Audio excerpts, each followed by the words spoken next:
할렐루야. 6월 첫 주일입니다. 하나님 앞에 오신 여러분들을 환영하고 축복합니다. 6월 한 달의 삶을 기대하시고 하나님께 모든 것을 맡긴 가운데 여러분 인생의 가장 아름답고 찬란한 시간들이 꼭 되시기를 간절히 바랍니다. 기대가 되시나요?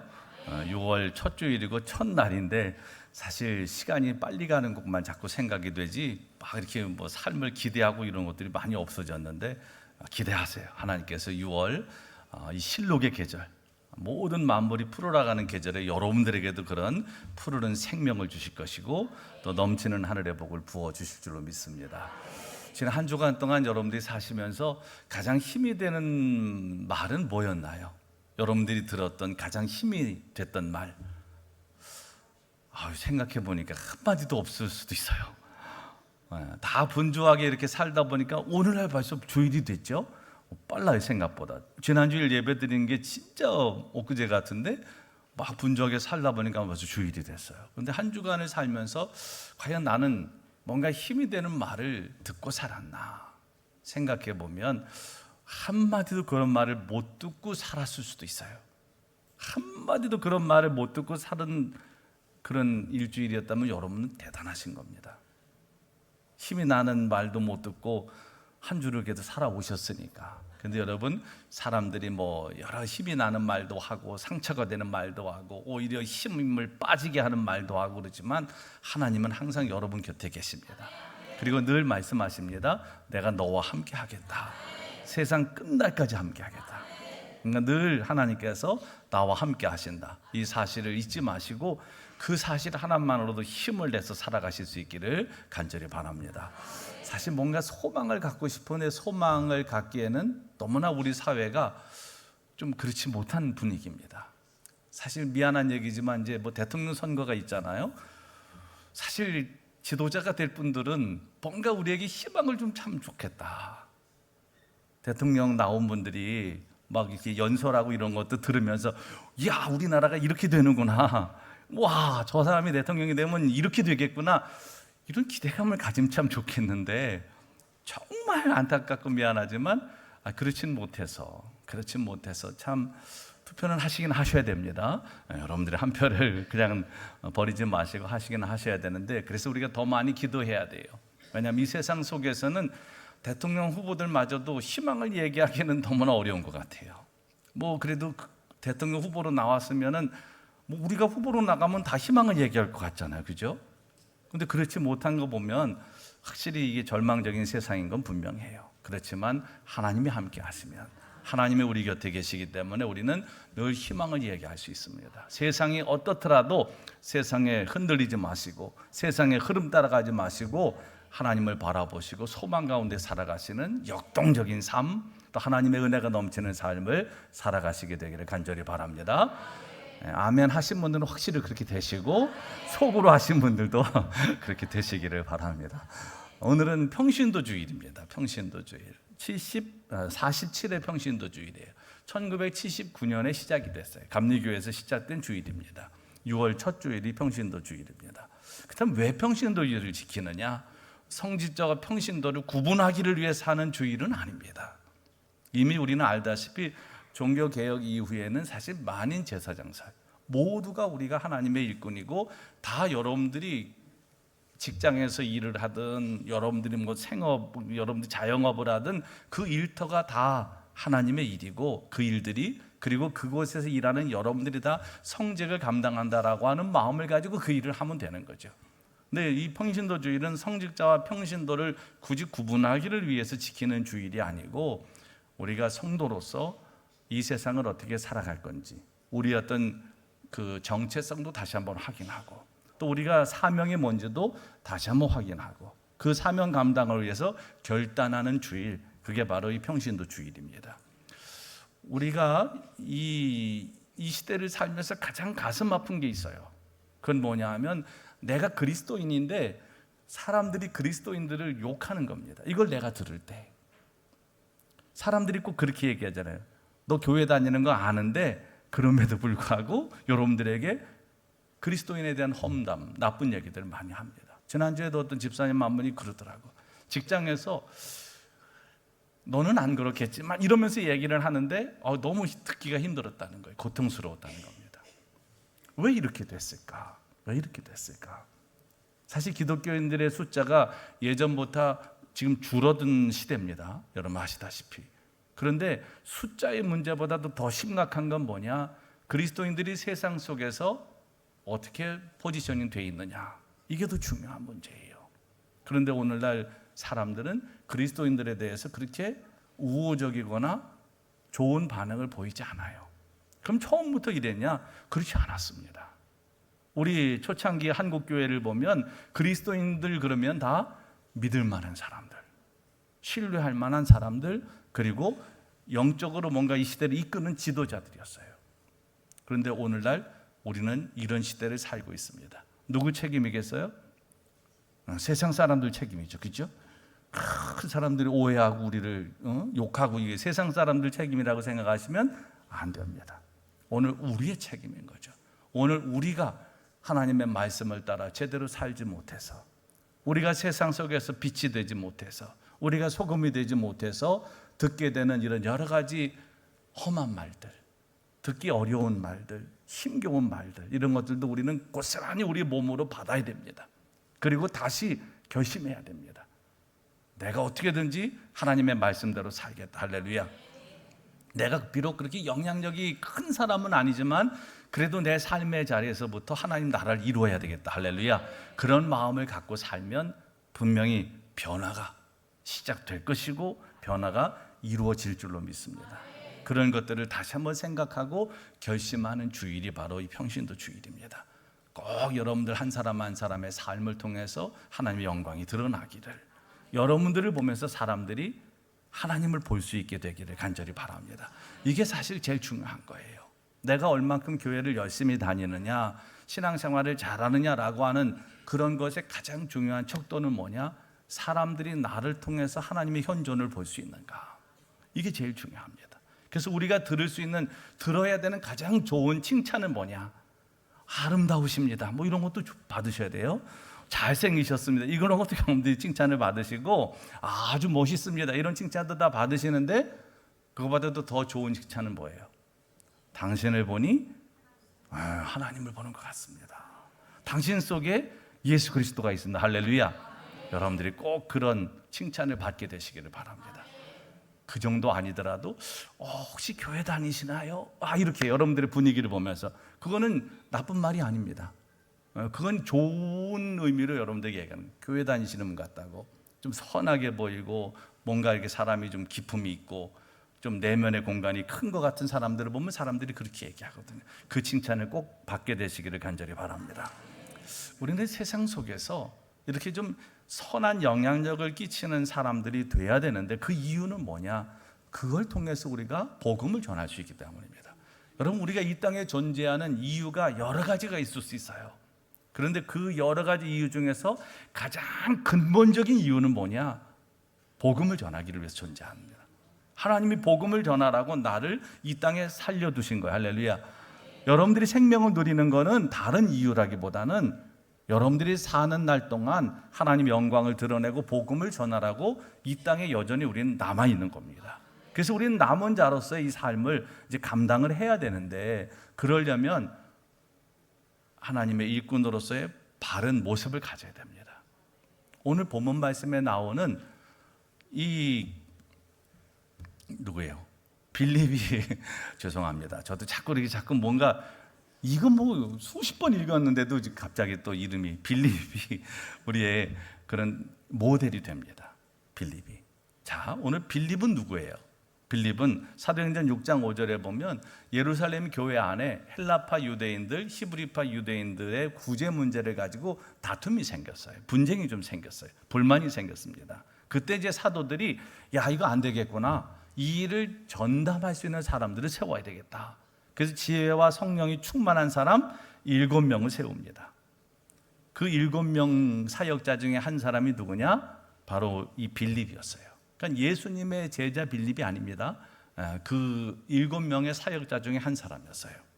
오순절 성령 강림 이후에 교회 공동체는 베드로를 중심으로 한 사도들, 그들은 그건 목회자적인 사명을 감당했다면 이 7명의 사역자들은 구체적으로 어떤 이런 일들을 분담해서 했습니다. 그러면서 예루살렘 교회가 아주 평안하고 든든한 가운데 이제 계속 이제 세워지고 성장해 가고 있었어요.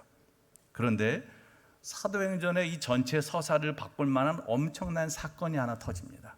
그게 뭐냐 하면 스데반의 순교였어요. 스데반도 여러분 누군지 아시죠? 이 7명, 세워진 초대교회 7명의 그 사역자 중에 한 사람이었어요. 그런데 그 스데반이 순교를 하게 된 겁니다. 이 스데반의 순교 이후에 엄청난 기독교 박해가 있습니다. 그리고 그 사건 이후에 어떤 현상이 있었냐면 사도들은 예루살렘에 그대로 머물렀지만 그 외에 이렇게 사역자들이나 성도들은 뿔뿔이 흩어졌어요. 그리고 그들이 뿔뿔이 흩어져서 한 게 뭔가? 복음을 전하는 거였습니다. 그러니까 사실은 우리의 삶에 고난이, 이해할 수 없는 고난이 있을 수 있어요. 아니 복음을 전하다가 스데반이 왜 죽어야 됩니까? 이해가 되지 않잖아요. 아니 그렇게 열심히 복음을 전하는 사람을 하나님이 살려두셔야지 하나님께도 유익한 거 아닙니까? 그런데 하나님께서 스데반을 순교하게 하십니다. 하나님께서 그냥 돌에 맞아 죽는데도 건지지 않으셨어요. 그런데 그 사건이 예루살렘에 머물던 이 복음이 담을 넘어서 이제는 흩어진 사람들에 의해서 곳곳에 복음이 전해지는 시작, 계기가 됐다는 거예요. 엄청난 변곡점입니다, 이거는. 그러니까 여러분 혹시라도 여러분들의 삶에 고난이 있거들랑 기대하세요. 하나님께서 이걸 통해서 어떤 일을 하시려고 하시나. 할렐루야. 사실 유대인들은 늘 그런 마음을 갖고 산대요. 어떤 고난이 닥치면 이것 때문에 절망하고 낙심하는 게 아니고 하나님께서 뭔가 새로운 일을 하시는구나. 그러면서 하나님이 하실 일을 오히려 기대한다는 거죠. 이게 얼마나 다른 삶입니까? 우리는 고난이 오면 낙심합니다. 아니 하나님 왜 내게? 이러면서 고난 때문에 막 우리 힘들어해요. 그런데 유대인들은 고난이 오면 하나님이 뭔가 새로운 일을 시작하시는구나 이러면서 기대를 하고 하나님께 삶을 맡긴다는 거예요. 그러면 영락없이 하나님은 그 일을 통해서 새로운 일을 행하시고 하나님의 은혜와 복을 주신다는 거죠.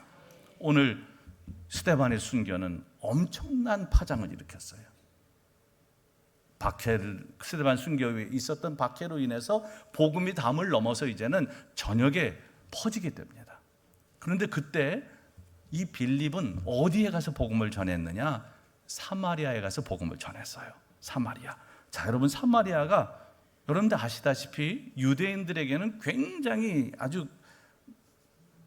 그 땅을 밟기도 싫어하는 땅. 그들은 굉장한 혐오와 차별을 갖고 있었어요. 사마리아인들에게. 그 배경은 제가 좀 이따 설명드릴 거예요. 그런데 그곳에 복음을 전하러 빌립이 간 겁니다. 자, 오늘 본문 말씀에 보면 그래서 이 빌립이 복음을 전하는 이런 과정들을 통해서 우리가 어떻게 하면 이 세상 속에서 성도로서 그리스도인으로서 하나님의 일을 감당할 것인가를 배울 수 있어요. 우선 첫 번째로 빌립은 자기가 할 수 있는 일을 스스로 찾아서 자원하는 마음으로 주님의 일을 했습니다. 오늘 본문 말씀에 보면 스데반 순교 이후에 있었던 큰 박해로 인해서 흩어진 사람들이 이제 곳곳에 가서 복음을 전하는데 이 빌립은 사마리아 성으로 가서 그곳에 가서 그리스도를 사람들에게 전파하고 그 성에 큰 기쁨이 있었습니다. 사람들이 빌립의 이야기도 들었고 또 빌립을 통해서 행하시는 하나님의 표적도 받고 그래서 한 마음으로 다 이 빌립을 따랐습니다. 그 결과 많은 사람들에게 붙었던 더러운 귀신들이 나가고 많은 중풍병자와 못 걷는 사람들이 걷는 역사가 일어났어요. 이 모든 것들이 다 담을 넘어 복음을 전한 이 빌립의 헌신을 통해서 이루어진 일이었습니다. 자, 그렇다면 이 사마리아는 어떤 곳입니까? 여러분들 아시다시피 사마리아는 북이스라엘의 수도였어요. 그런데 BC 722년에 아수르에 의해서 이게 점령을 당하게 되고 북이스라엘이 멸망을 당하면서 이 사마리아 이 지역이 엄청난 이제 변화를 겪게 됩니다. 그 변화가 뭐냐 하면 이 아수르가 애굽 정복의 교두보로 삼기를 위해서 이 사마리아 지역에 많은 아수르인들을 이주시킵니다. 그러다 보니까 어떤 일이 일어나겠습니까? 혼혈이 일어나게 되고 또 아수르의 이방 종교들이 들어오게 됩니다. 그러니까 그때부터 이 사마리아 땅은 어떤 곳이 되냐 하면 종교적으로나 혈통적으로나 이거는 유대인들에게 있어서는 용납할 수 없는 땅이 되어버리는 거죠. 정통 유대인들 입장에서는 혼혈이 된 그들을 인정할 수가 없었어요. 또 종교적으로도 이렇게 이방 종교가 들어와서 혼합된 이 땅을 인정할 수 없었던 겁니다. 그러다 보니까 그들은 우리가 생각하는 것보다 상상을 초월할 만큼 적대 감정을 가졌어요. 그래서 그들을 죄인으로 취급하고 철저하게 거부하고 또 그들을 원수처럼 생각했습니다. 그 땅을 통행하지도 않았어요. 예루살렘에서 갈릴리를 가려고 하면 여길 거쳐가면 쉬운데 이걸 거쳐가진 않습니다. 사마리아를 밟지 않고 멀리 돌아서 갈 정도로, 그 정도로 이 사마리아 땅 자체를 그들은 아주 더럽게 생각하고 또 그곳에 사는 사람들을 차별했습니다. 그리고 그들에 대한 혐오와 멸시를 가졌어요. 이런 상황 속에서 빌립이 가서 복음을 전한 겁니다. 그런데 이 빌립이 자원하는 마음으로 갔지만 빌립을 그곳에 보낸 것은 빌립 자신이 아니고 성령의 이끌림을 통해서 갔을 거예요. 분명히 빌립도 여기 성경에 나와 있지는 않지만 사마리아로 들어가면서 여러 가지 마음이 있었을 겁니다. 왜냐하면 이미 가지고 있었던 자신의 편견과 선입견이 왜 없었겠습니까? 그렇지만 그런 편견과 선입견을 넘어서서 빌립은 가서 복음을 전한 겁니다. 그리고 이거는 우연이 아니고 하나님의 역사 속에서 이루어진 필연적인 섭리였습니다. 왜냐하면 구약 성경에 보면 하나님은 선지자들을 통해서 사마리아의 회복을 약속을 하셨는데 예레미야 31장 5절에 보면 이런 말씀이 있어요. 내가 다시 사마리아 산들에 포도나무들을 심되 심는 자가 그 열매를 따기 시작하리라. 이스라엘의 온전한 회복을 위해서는 반드시 있어야 되는 게 뭐냐? 사마리아의 회복입니다. 이게 있어야지만 이스라엘의 온전한 회복이 이루어지는 거예요. 뿐만 아니라 사도행전 전체의 로드맵과 같은 사도행전 1장 8절 말씀을 보면 이런 말씀이 있어요. 오직 성령이 너희에게 임하시면 너희가 권능을 받고 예루살렘과 온 유다와 사마리아와 땅끝까지 이르러 내 증인이 되리라 말씀하셨습니다. 예루살렘에서 출발한 복음이 땅끝까지 증거되기를 위해서 반드시 거쳐야 되는 것 어디예요? 사마리아입니다. 그러니까 하나님의 복음이 땅끝까지 전해지려면 거치지 않을 수 없는 곳이 사마리아예요. 그러니까 오늘 빌립이 사마리아의 복음을 전하러 담을 넘어간 분명한 이유는 뭐냐? 이건 성령의 이끌림이 있었다는 거죠. 그리고 거기에 순종한 그런 빌립의 순종이 있었던 겁니다. 빌립은 큰 박해로 인해 흩어져서 사마리아로 갔고 그곳에서 반목과 혐오와 차별의 그런 담을 넘어서 복음을 전했습니다. 이것은 우연이 아니고 하나님의 계획이었고 그래서 거기에는 엄청난 하나님의 역사가 일어난 거예요. 여러분, 오늘 우리의 삶이 우연이 없습니다. 여러분들의 삶에 일어나는 모든 일들이 하나님의 계획과 섭리인 것을 기억하시기 바랍니다. 그렇게 하나님의 계획과 섭리라고 생각하시고 그 안에서 삶을 해석해 보십시오. 그러면은 여러분들의 삶이 왜 이런지, 왜 이런 일이 일어났는지에 대해서 다 이해할 수는 없어요. 인간적으로는 다 이해할 수는 없습니다. 그렇지만 하나님의 계획하심과 섭리 안에서 이것이 해석된다면 우리는 슬픔의 자리, 절망의 자리, 낙심의 자리를 벗어나서 이제는 하나님의 은혜의 자리로 나갈 수 있어요. 여러분이 스스로 극복하려고 하면 이거 극복 안 됩니다. 여러분 스스로 노력해서 극복할 수 있다면, 우리의 노력 가지고 될 수 있다면 하나님의 은혜가 뭐가 필요하겠어요? 그런데 우리가 노력해서 되지 않는 일들이 세상에는 많습니다. 이해할 수 없는 일들, 해석되지 않는 사건들, 또 도저히 하나님 왜 이러셨는지 내가 받아들일 수 없는 그런 일들이 우리 인생에는 많습니다. 그런데 그것을 하나님의 계획과 섭리라고 하는 측면에서 본다면 지금 당장은 힘들어도 분명히 여러분들 그 안에서 하나님의 은혜를 발견하시게 될 거예요. 그러니까 너무 힘들어하지 마시고 이럴 때 믿음을 발휘하셔야 돼요. 진짜 내가 너무 힘들 때 그때 믿음이 필요한 거 아니겠습니까? 내가 너무 고통스럽고 이게 해석이 안 돼서 너무 힘들 때 그때 믿음이 필요한 게 아니겠어요? 그때 가질 믿음은 다른 게 아닙니다. 하나님이 하신 일이라면 뜻이 있겠지. 할렐루야. 하나님이 하신 일이라면 분명히 이게 그냥 이루어진 일은 아닐 텐데 하나님이 다 알고 계시고 행하신 일이라면 그냥 우선은 받아들이시고 그리고 한번 하나님의 은혜를 계속 구해 보십시오. 여러분의 노력 무용한 건 아닙니다. 그렇지만 노력을 가지고 그걸 해석하고 극복할 수는 없어요. 그렇기 때문에 반드시 하나님 안에서 이 부분에 대해서 여러분들이 믿음으로 해석을 하셔야 됩니다. 믿음의 눈으로 이것을 보셔야 됩니다. 오늘 우리 사회에도 수없이 많은 담들이 존재합니다.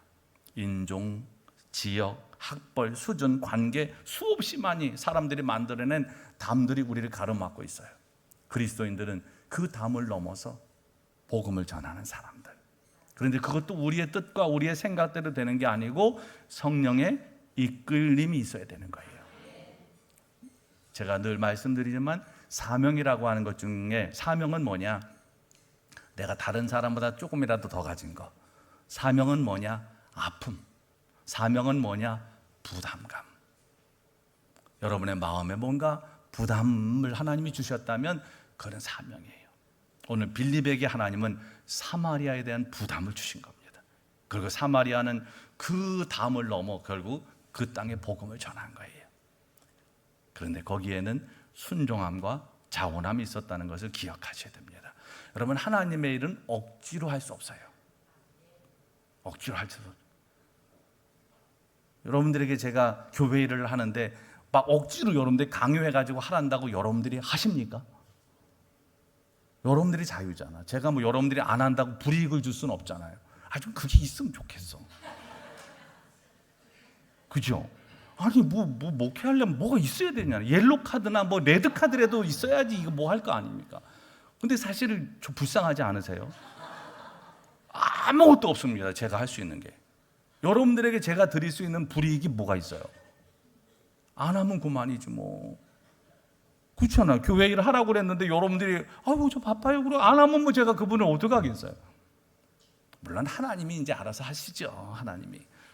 하나님이 뭐 은혜도 주시고 뭐 알아서 하시지만 제가 할 수 있는 건 사실 별게 없어요. 그렇기 때문에 교회 일은 자원하는 마음으로 하는 거예요. 그런 사람들에게 하나님이 복을 주십니다. 하나님이 복을 주세요. 당장 눈에 보이는 보상은 안 보일지 몰라요. 그러나 여러분 아십니까? 우리가 하나님 나라의 상급을 쌓는 건 지금 하는 일입니다. 여러분들이 이 다음에 돌아가시고 난서는 아무것도 못 가지고 가는 거 아시죠?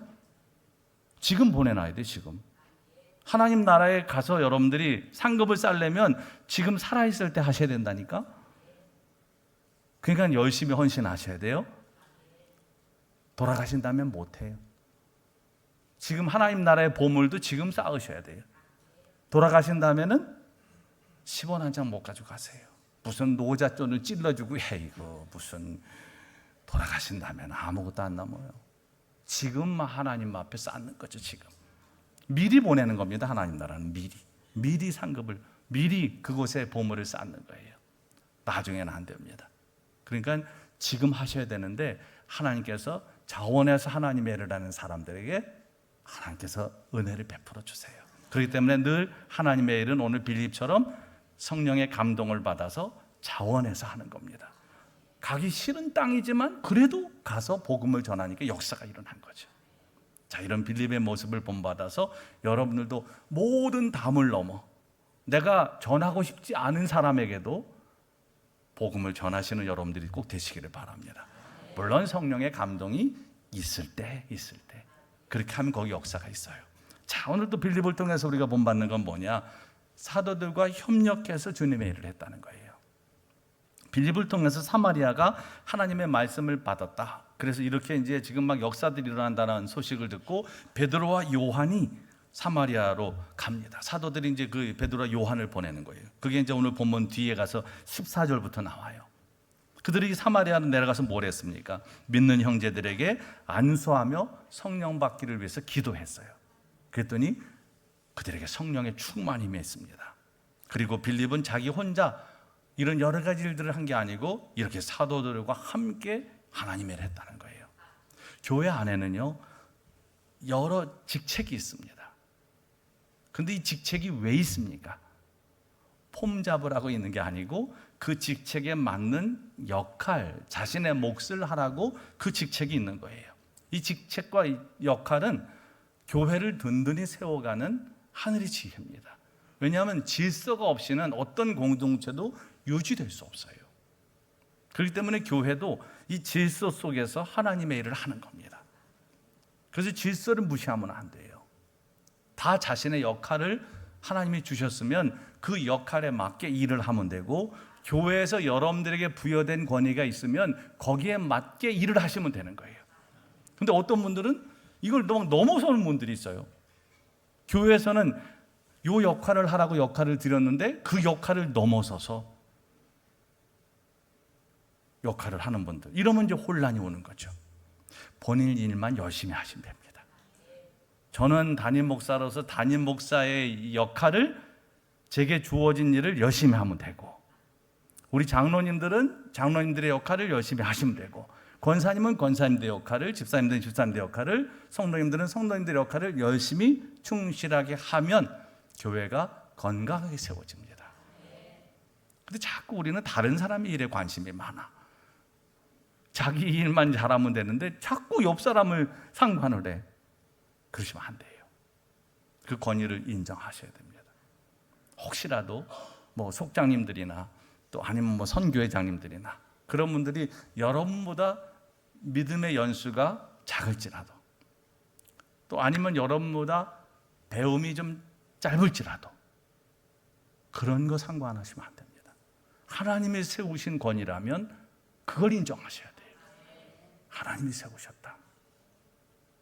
아멘. 아유, 무슨 하나님이 저희가 투표해가지고 말도 안 되는 얘기입니다. 그거. 아유, 투표도 안 했어요. 우리는 그냥 억지로 하라고 그냥 순서대로 떠밀려가지고. 그래도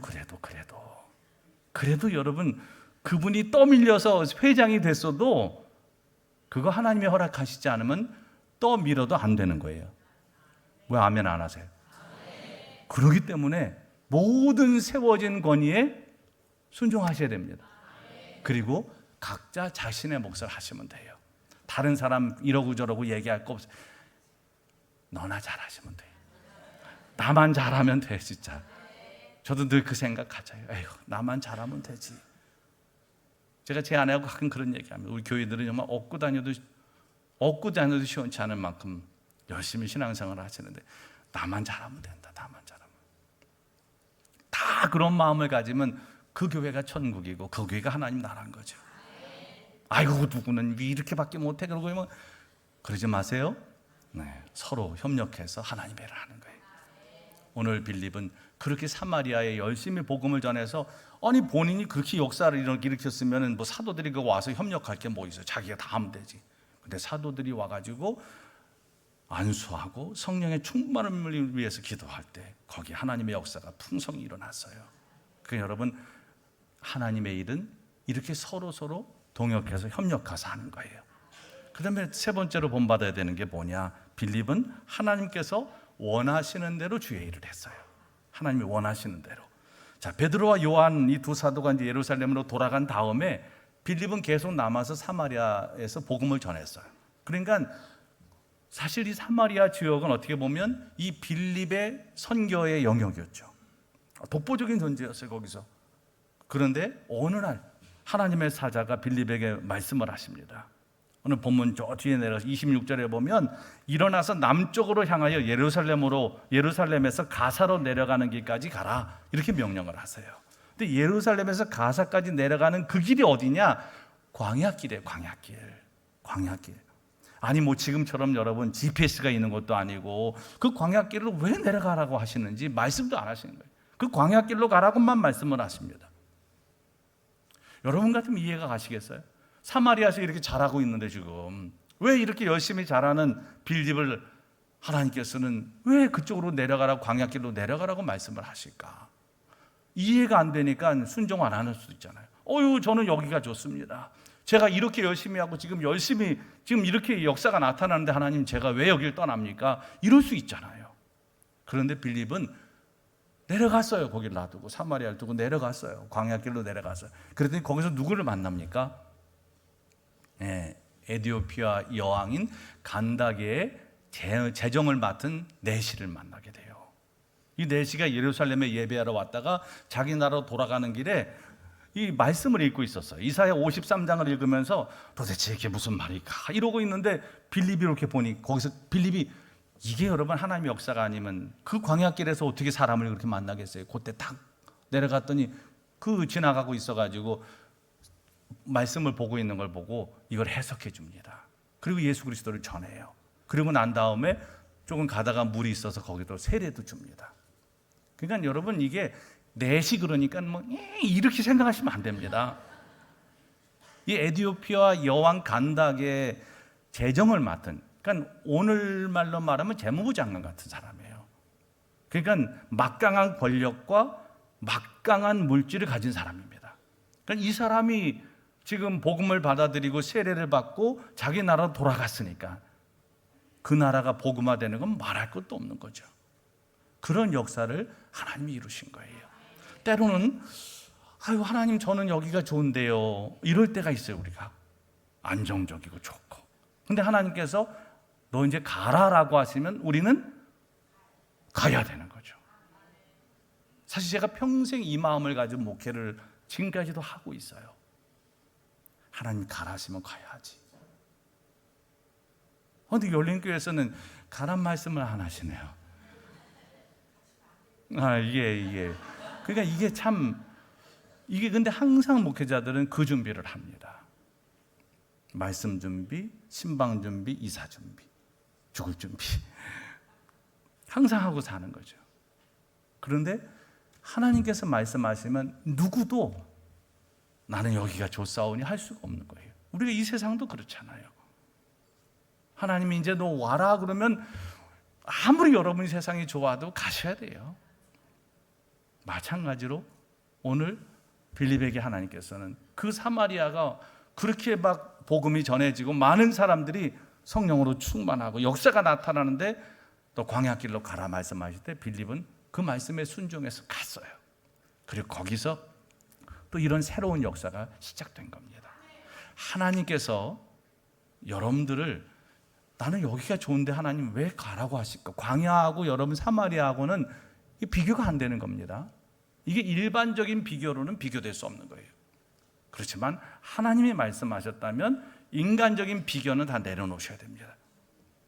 그리고 하나님의 뜻을 따르셔야 됩니다. 그러면 결국 거기에 하나님의 역사가 있는 거예요. 오늘 빌립에게서 우리는 그거를 발견하게 돼요. 하나님의 원하시는 대로 주의 일을 한 거. 내가 원하는 게 아닙니다. 하나님이 원하시는 거. 그게 하나님의 일을 하는 방법이에요. 누구나 다 자기가 원하는 게 있어요. 그런데 내가 원하는 게 아니고 하나님이 원하시는 거. 늘 우리는 그걸 따라서 하나님의 일을 하셔야 됩니다. 그러면 하나님이 역사하세요. 하나님의 영광이 드러나게 되고 또 복음이 전해져서 많은 사람들이 구원받게 되고 생명을 얻게 되고, 그리고 오늘 본문 말씀에 사마리아 성에 뭐가 임했다고 그랬어요? 큰 기쁨이 그 성에 있더라. 큰 기쁨이. 이걸 읽을 때는 그 성에 큰 기쁨이 있다 이렇게 읽으면 안 돼요. 성경도 다 이렇게 맛있게 읽어야 돼요. 자, 8절 말씀 한번 읽어보겠습니다. 그 성에 큰 기쁨이 있더라. 좀 긁어야 돼. 큰 기쁨이 있더라. 큰 기쁨이. 그러니까 하나님의 말씀을 따라 행하는 그곳에 큰 기쁨이 임합니다. 저는 여러분들이 오늘 빌립을 본받아서 이 땅을 사는 동안에 늘 하나님의 일을 할 때 성령의 이끌림을 따라서 자원하는 마음으로 순종해서 일을 하시기를 바라고, 함께 협력해서 하나님의 일을 하시기를 바라고, 하나님의 뜻을 따라 하나님의 일을 하시는 여러분들이 되셔서 이렇게 하나님의 생명이 풍성하고 큰 기쁨이 임하는 그런 복된 삶을 경험하시게 되기를 주님의 이름으로 간절히 축원합니다. 기도하겠습니다. 이 시간 기도하실 때 하나님, 오늘 평신도 주일을 맞아서 우리 빌립의 모습을 우리가 본받기를 원합니다. 우리에게도 맡겨주신 사명이 있습니다. 모든 벽을 넘어, 차별을 넘어, 편견을 넘어, 선입견을 넘어 하나님이 말씀하시면 그 말씀에 순종해서 하나님의 일을 하는 저희들 되게 하여 주시옵소서.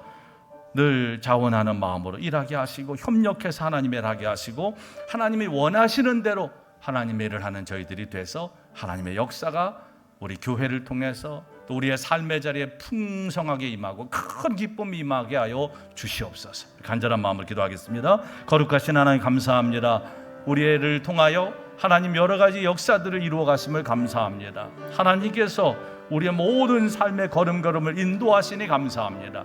오늘 빌립처럼 우리들도 여러 차별과 편견과 선입견과 또 이런 모든 사람들에 대한 미움을 넘어 이 담을 넘어 우리가 복음을 전하게 하시고 그래서 어떤 대상이든 그들이 생명을 얻고 또 영생을 얻고 또 구원받는 그런 역사들이 있게 하여 주시고 우리가 빌립처럼 정말 성령에 이끌려서 자원하는 마음으로 또 서로 협력해서 그리고 하나님의 뜻대로 하나님의 일을 감당함으로 하나님의 영광이 드러나게 하시고 우리의 삶의 자리에 하나님이 주시는 큰 기쁨이 임하게 하여 주시옵소서. 예수님의 이름으로 간절히 기도합니다. 아멘.